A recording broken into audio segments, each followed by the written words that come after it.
ଜାଣିଲେ ଯେ ସଦାପ୍ରଭୁଙ୍କ ଦ୍ୱାରା ହିଁ ସଦାପ୍ରଭୁଙ୍କ ଠାରୁ ହିଁ କ'ଣ ମିଳେ?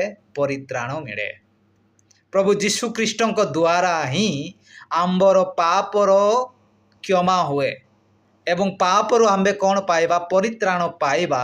ଏହା ଆମ୍ଭେ ଜାଣିବା ଏବଂ ବିଶ୍ୱାସ କରିବା ଏବଂ ପ୍ରଭୁ ଯୀଶୁଖ୍ରୀଷ୍ଟଙ୍କୁ ଆମେ ଈଶ୍ୱର ରୂପେ ଗ୍ରହଣ କରିବା ଏବଂ ତାଙ୍କ କାର୍ଯ୍ୟ ତାଙ୍କ ଆଜ୍ଞା ପାଳନ କରିବା ଆମେ ଅତି ଆବଶ୍ୟକ ଅଟେ।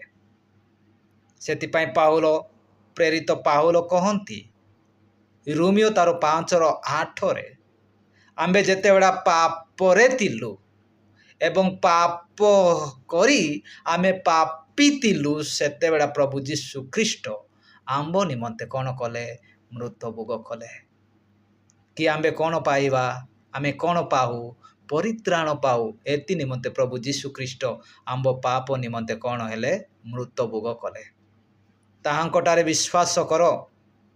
ପ୍ରଭୁ ଯୀଶୁଖ୍ରୀଷ୍ଟଙ୍କ ନିକଟରେ ପରିବର୍ତ୍ତନ ହୋଇ ଆସ ଏବଂ ନିଜର ପାପରୁ ଏବଂ ଦୁଃଖରୁ କଷ୍ଟରୁ କ୍ଲେଶରୁ ପରିତ୍ରାଣ ପାଅ। ଜୁନସ ସେତେବେଳେ ଚେତେଇଲେ